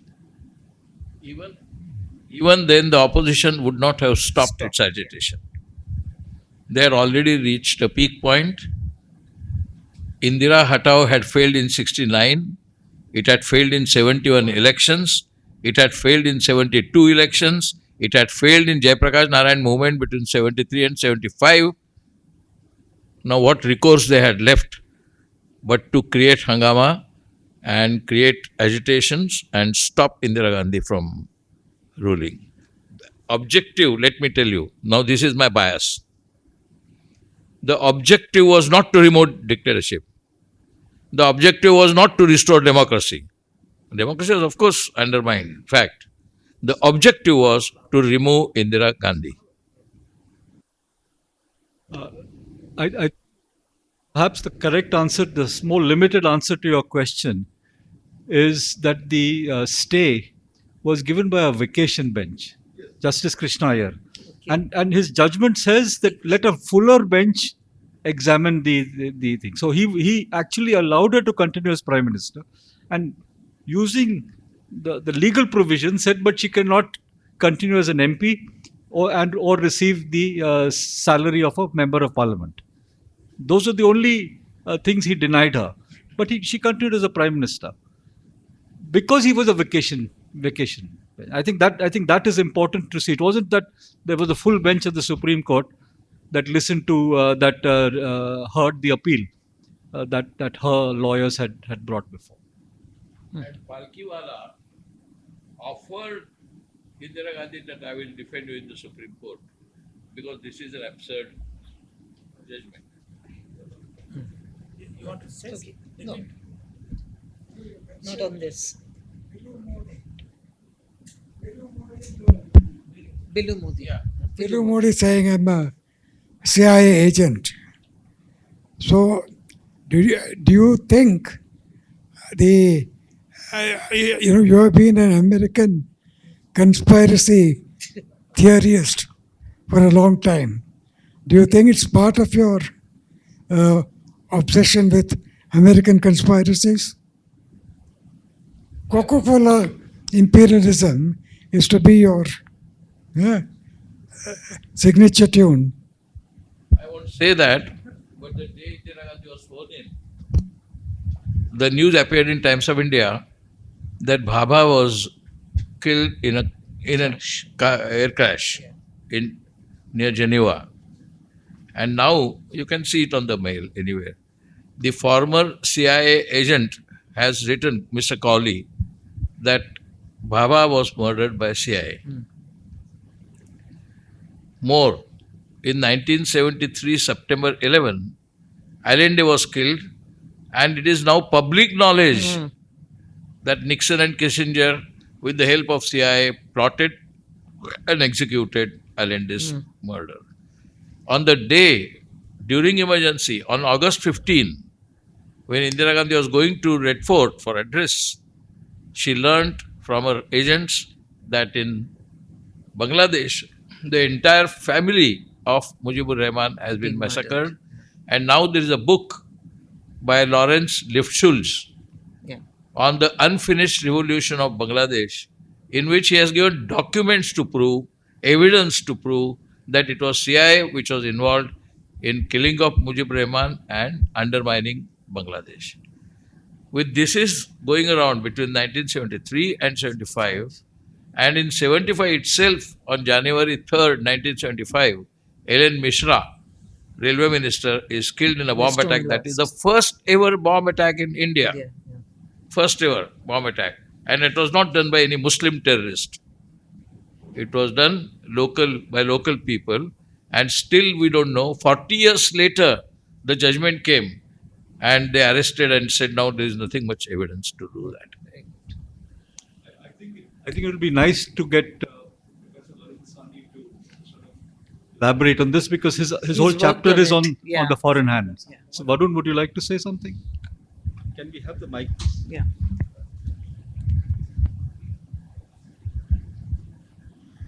I mean, so essentially, the question that the chapter asks is, this foreign hand, which has been a very, very important part of sort of, how we explain certain aspects of our public life.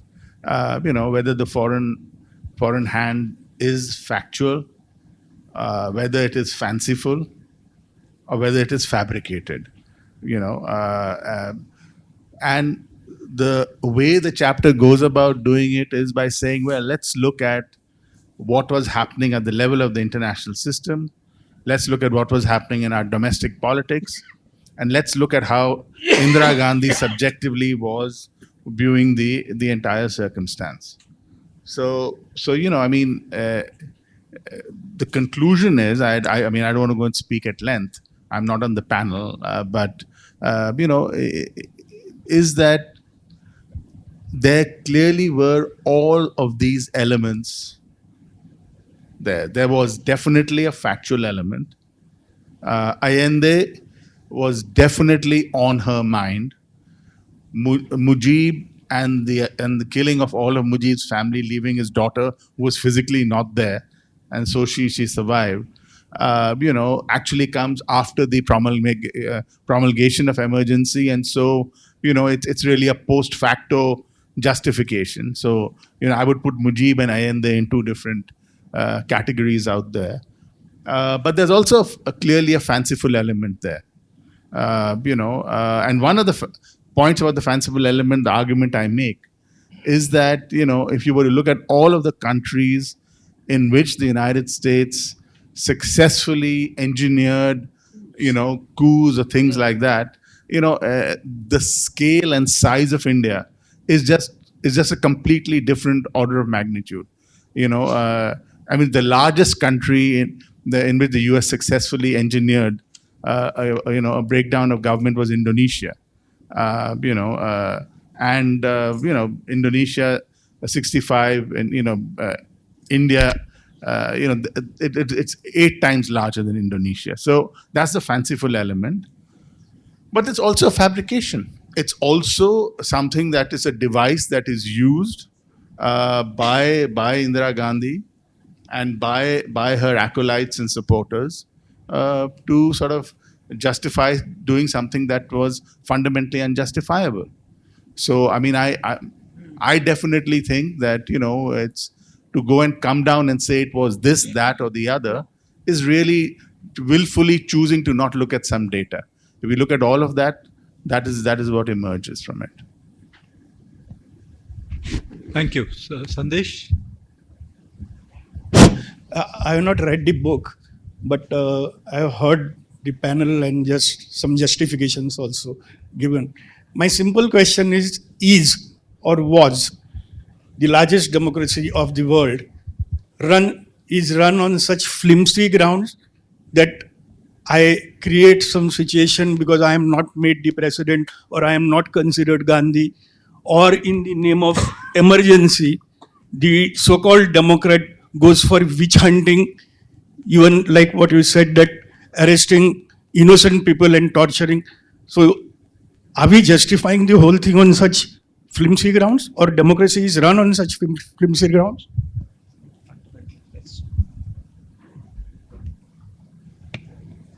Unfortunately, today that is what is happening. This is why I said. Umar Khalid has been arrested Exactly, 5 years now. and not one word Has is come. uttered by any media.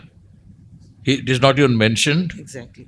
Nobody knows why he is arrested, because he is still under trial. And according to government's official Home Ministry figures, something like 2,29,000 or 1,29,000 under trials are there who have not been even produced in the court. Right. There are no charges. Forget that. The star case in this is great Mr. Chidambaram, Yes. who was arrested after jumping from this side and jumping from that side in the house. Till today, there is no charge sheet. Yeah. There is no FIR. And former Home Minister and former Finance Minister was arrested on what? Not even flimsy ground. He was just arrested. Then Sanjeev Bhatt, one of the top police commissioners of Gujarat, is still there under arrest. And now they have invented a case of 1989 where some prisoner died in the custody. And for that he is under arrest. And Haren Pandya, who was his number 2 man in Gujarat, is killed outside his house near Garden. Nobody knows what has happened to the case. That is the flimsy ground we are living with. Yes. So it was there also at that time. Yeah, you said it. No, let's take some more. There was one here from. No, She's no, been no, no, asking. Yeah. Gauri has to. Yeah. Here, one sec. Here. Yeah, I think I'm loud enough. But just to say, first of all, thank you. Great. I was a little kid, but I do remember as a father, as a lawyer, speaking on the phone and being worried about, do we have to leave the country? So I kind of remember that as a very young child through the emergency. I'm looking forward to reading the book.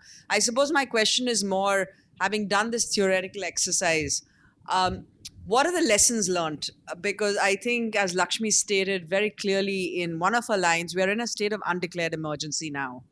And so what are the lessons we get from this piece of work that you have edited and put together to really, as civil society, what do we do next? I mean, how do we shore up? Are we all helpless? And do we just sit back and look at, the way our courts are working, the way the police are working? Or is there something that we can actively do as citizens? So, it's maybe there is no answer, but.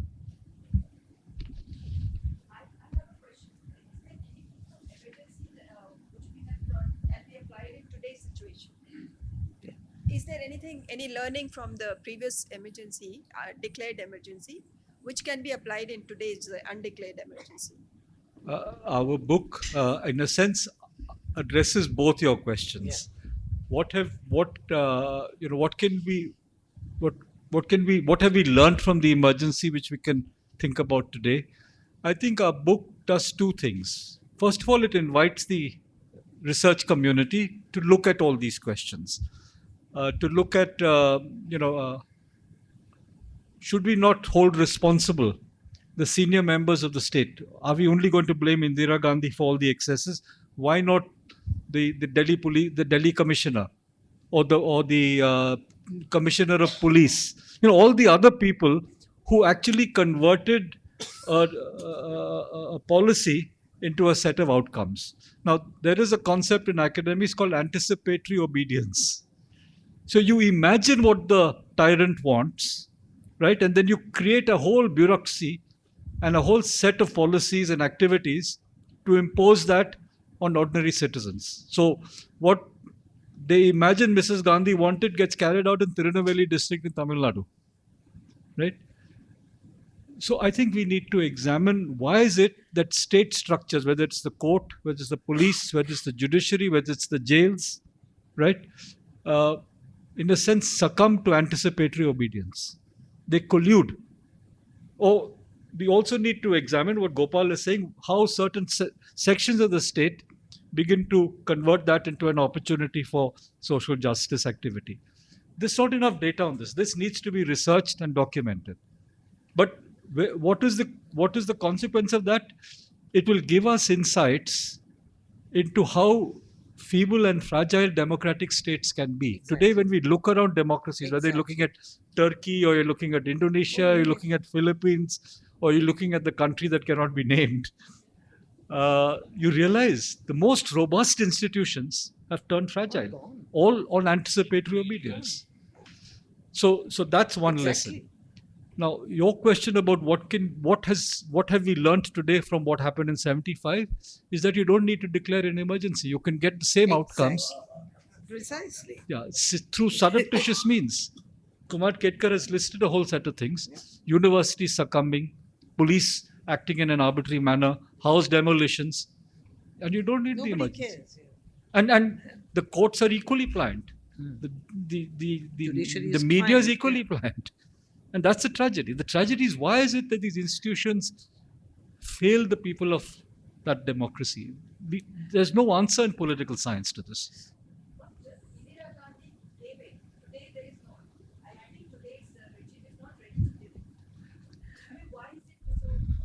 Yeah.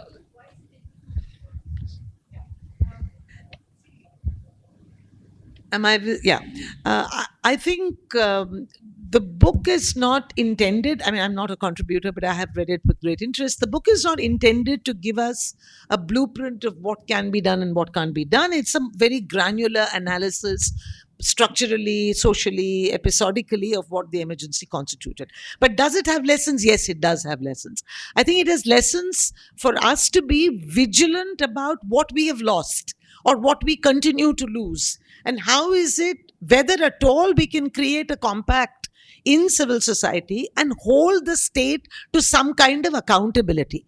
So instead of simply reacting to, we cannot do anything anymore because the state is all powerful, I think it invites us to think about where exactly we are in fact going wrong in understanding state structures. I think the book is very useful to actually tell us how structures in young post-colonial societies, when they are trying to build up democratic foundations on very diverse, socially exclusive, discriminatory populations, have to handle it. So I think the lesson really is in being vigilant about where we are caving in. I mean, think about the media.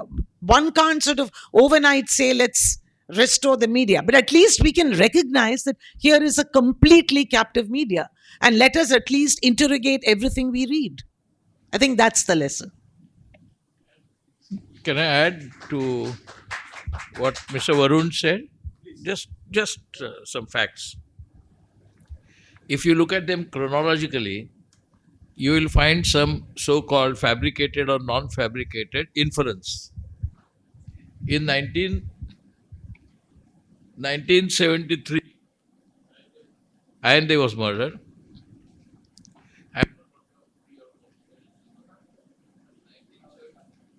1975, Mujib is murdered. 1977, Bhutto has been removed from power and jailed and executed in 1979, which is globally known as a judicial murder. In 1986, the man who actually murdered, judicial murder of Bhutto, along with an ambassador to Pakistan, was killed in an air crash, removing all the necessary evidences.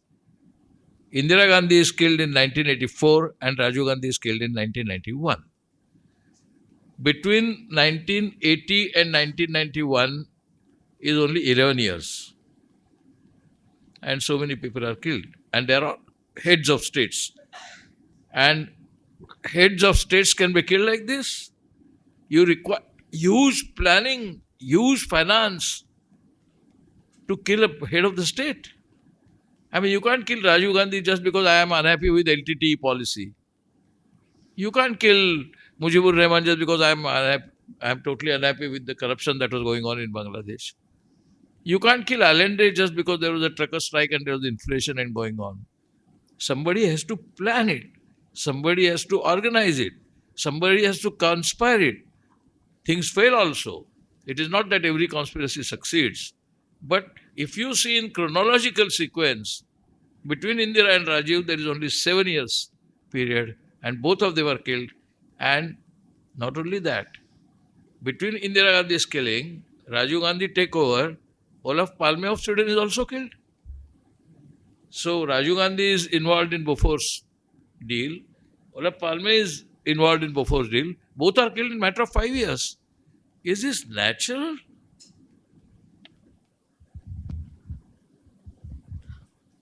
My question is about the form of emergency and how does it make a difference? Because some of the people who raised the questions earlier have said that there was emergency and there's an undeclared emergency now. I mean, and that I also think. So what is the difference between that form of emergency? I'm just saying this because like my own mother was suspended during the emergency. She was an archivist and they wanted, and in Goa, we didn't have the Congress. In Goa, it was the MG party that was the ruling party. So the MG party weaponized the emergency. So that was the situation. And I'm thinking that the way I see things going today, she could have been suspended today as well without the form of emergency. So what is the difference that form made is what I want to understand. That the formal declaration of emergency vis-a-vis without declaring, and you can do the same things.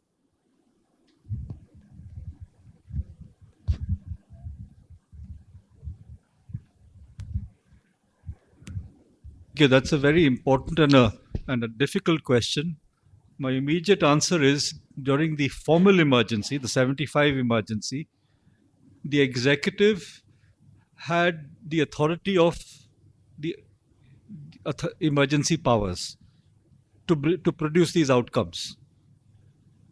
And the courts, because of ADM Jabalpur, endorsed the emergency. Right? They took away the rights of people to claim their own rights. Today, those rights still exist in the statute books.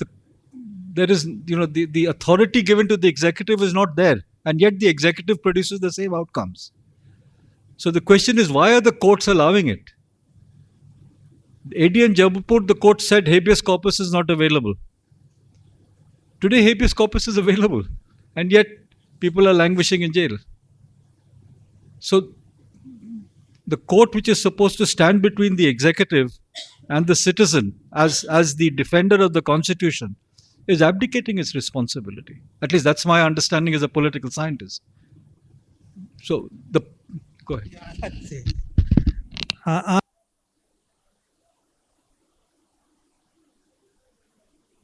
Now, today's situation is much more serious, I would say, because it has been coming in a very intensified form.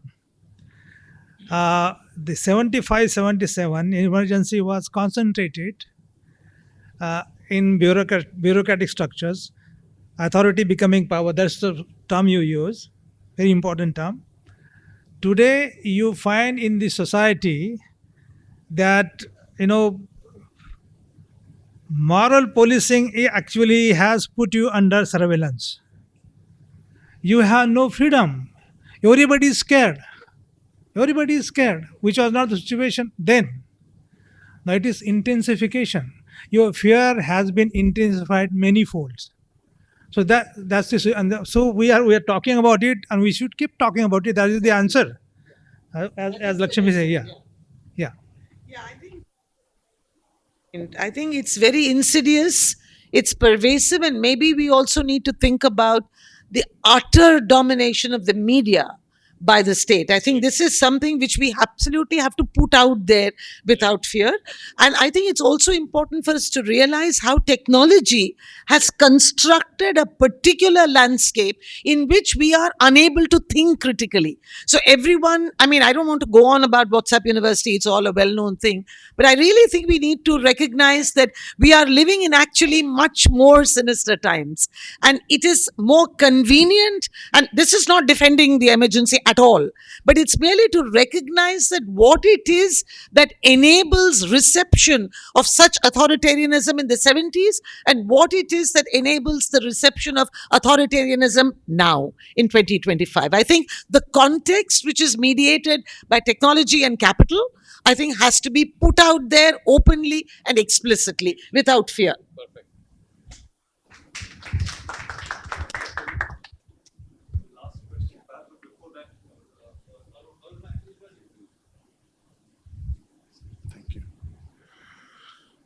So just two things very quickly. One is the difference between kind of a then and now analysis, if you wish to do, is I think a fairly obvious point I would have thought, which is that if you are formally declaring an emergency, you can also formally lift it.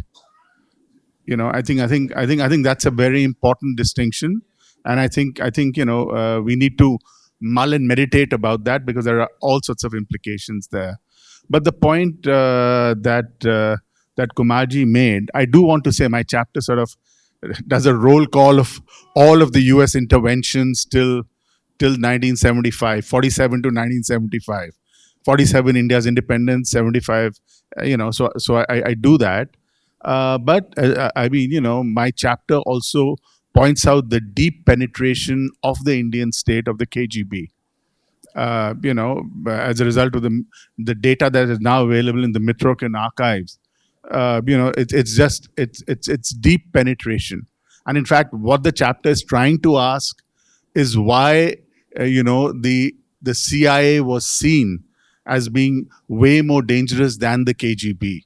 And I think part of the chapter actually is trying to then look at this great leap leftward of the Indian state, so that KGB was not viewed in the same light as the CIA was.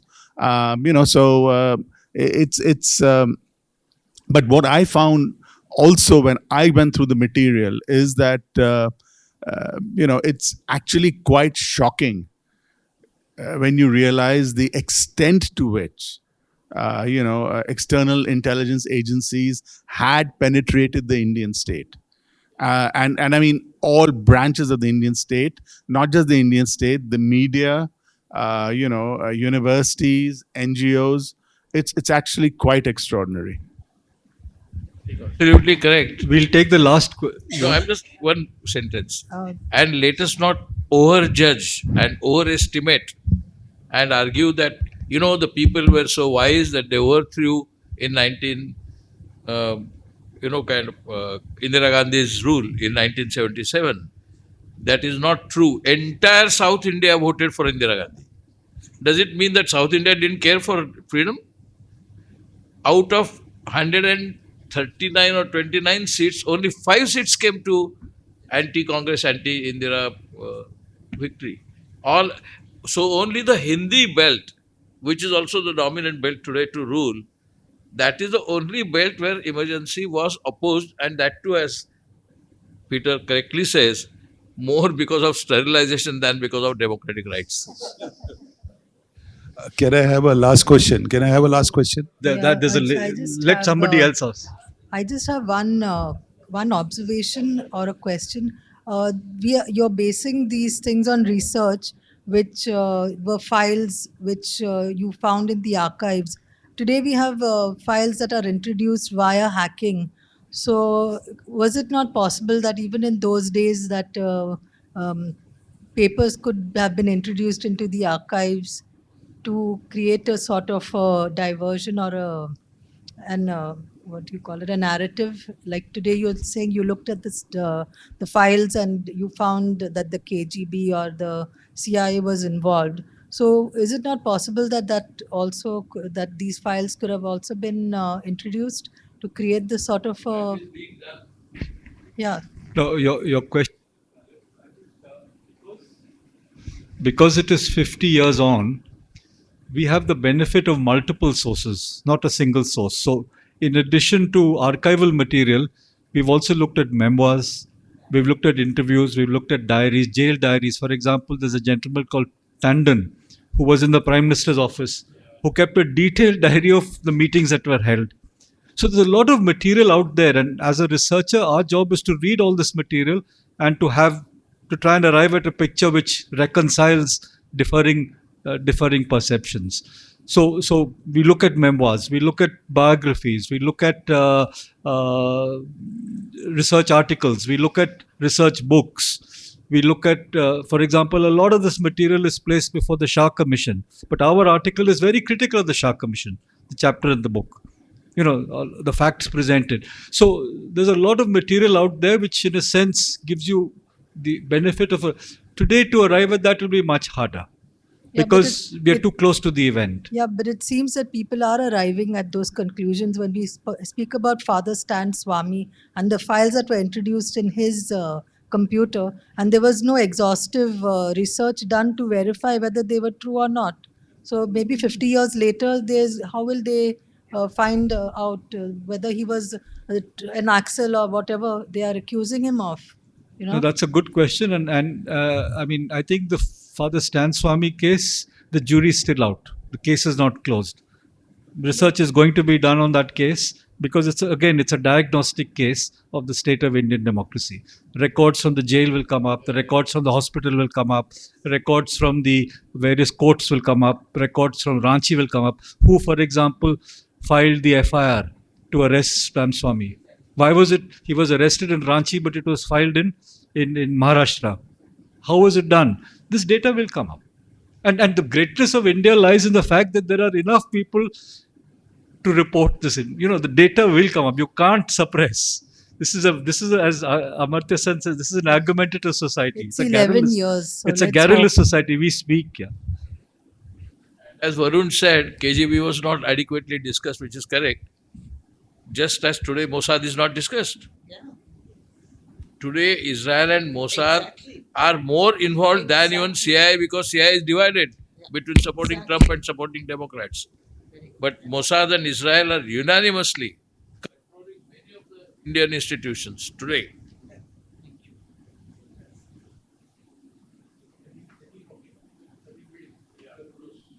I think we'll close the thing first. On behalf of the International Center, I take the pleasure of thanking all of you for sitting for 2 hours so patiently and giving us such intense questions. On my behalf, I thank the International Center, the chair, and Samir and Jatin and the director for being generous enough to host this discussion here. And I thank Kumarji for making the effort to come down from Mumbai on very short notice. And of course, my co-panelists, Lakshmi, for agreeing to sort of be a discussant, and Gopal coming from